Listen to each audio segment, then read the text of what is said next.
La joie est un des meilleurs remèdes contre le chagrin et la torpeur qui nous accablent tous depuis le début de cette épidémie.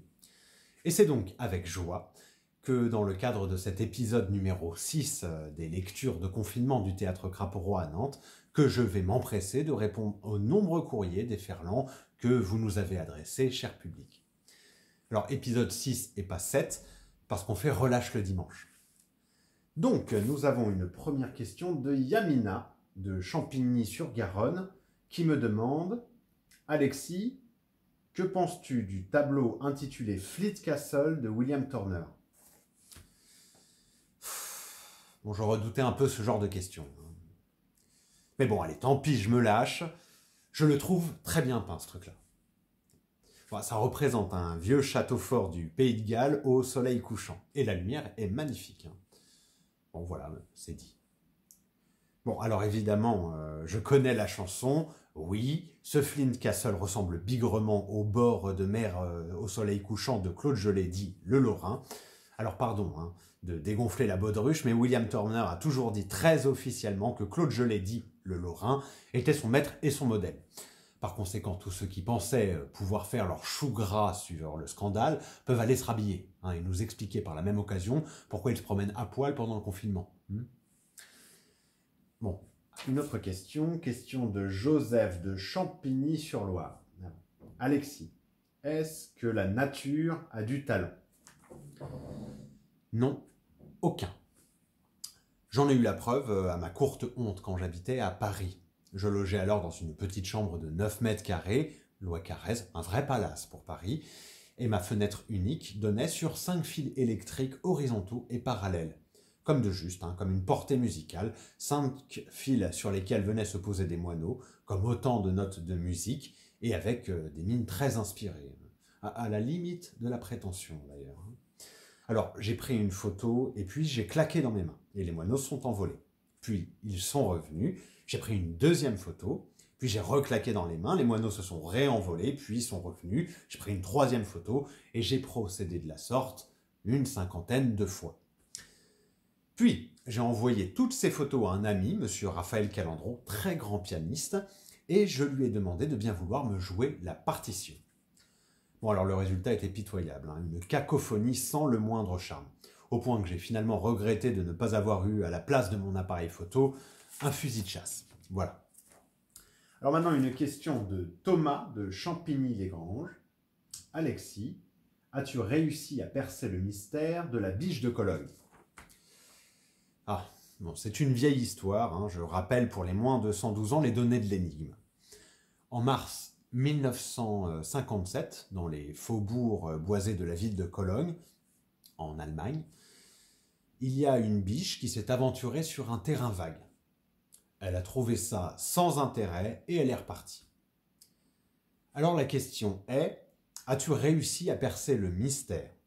Alors voilà, la réponse est oui et je m'en réjouis. Ben voilà, et c'est tout. Bah oui, c'est tout. Enfin, Thomas ne me demande pas quelle est la clé du mystère.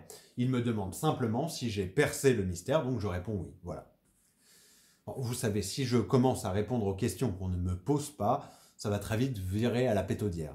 Je ne sais pas très bien à quoi ça correspond, mais rien que le mot, ça fait peur. Alors, maintenant, une question de Sophie, de Champigny-sur-Rhône. L'endive, pour ou contre? Eh bien, je réponds sans détour. L'endive crue, oui. L'endive cuite, non. J'ai parfaitement conscience qu'en m'exprimant sur un terrain aussi sensible et aussi polémique, je prends des risques. Je m'expose, c'est certain, à des critiques, peut-être même à des levées de boucliers. Et de la part notamment de la presse spécialisée qui va dire comment, de quoi qui se mêle celui-là, ça y est, il est passé à l'extrême droite, il a basculé dans le fanatisme et dans l'endivocuitophobie, dans l'extrémisme et la discrimination. Je sais, mais je préfère dire les choses comme je les pense. Cru, bravo, cuite, zéro. Il est bien le slogan, non? Moi, j'ai mis très longtemps à le trouver parce que je ne trouvais rien qui rimait avec bravo. Alors, et pour finir, une question de Jean Pigny, de je ne sais pas où.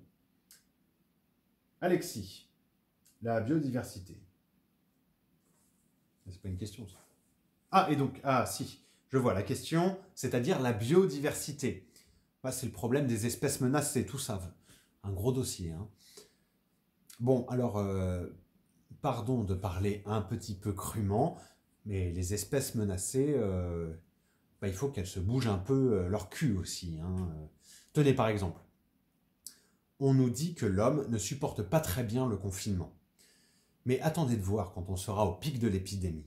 Vous verrez que l'homme, face au désastre annoncé, c'est de lui-même qu'il s'enfermera chez lui pour protéger ses proches comme lui-même. Bah oui, il n'est pas si con, l'homme. Quand l'homme devient une espèce menacée, c'est par solidarité qu'il va se confiner. C'est donc sur cette pensée rassurante que je vais refermer cette foire aux questions qui était placée sous le saint patronage du professeur Rollin. Merci professeur, un grand bravo à vous. Et avant de vous laisser et de clôturer tout à fait cette vidéo, j'aimerais tout de même vous dire un petit mot sur une autre espèce menacée, la culture. Et notamment un de ses plus éminents représentants, le théâtre Crapaud-Roi. Je sais bien que tout le monde est durement touché par cette crise, et notamment au porte-monnaie, et c'est malheureusement aussi le cas pour notre petit théâtre. Quand ils ont annoncé le confinement, c'était la semaine où devait avoir lieu la première de notre nouveau spectacle, Chronique d'un petit pays. Nous y avons travaillé pendant 1 an pour qu'au final on ne puisse pas le jouer. Mais rassurez-vous, on fera notre possible pour qu'il puisse être vu au moins à la saison prochaine. Mais en attendant, on ne peut pas amortir les frais liés au spectacle. En plus, il y a presque la moitié de notre saison qui est annulée, ce qui fait qu'on a un gros manque à gagner pour continuer à faire vivre et exister le lieu. On a encore un peu de réserve pour tenir 1 mois ou 2, mais passé juin, c'est la fin de la saison pour nous et on n'a plus d'entrée d'argent avant le mois de septembre. Alors c'est pourquoi nous avons mis en ligne un formulaire de don sur le site Helloasso. Pour ceux qui veulent et qui le peuvent, vous pouvez nous faire un don pour nous aider à tenir dans cette période difficile. Alors le lien de la cagnotte se trouve sur la page Facebook de Crapaud-Roi et sur notre site internet. Voilà. Nous vous remercions pour votre aide et votre soutien. De notre côté, nous allons continuer de sortir des vidéos pendant le confinement pour vous divertir et vous changer les idées. Un grand merci à vous tous et surtout, prenez soin de vous. Allez, à plus tard.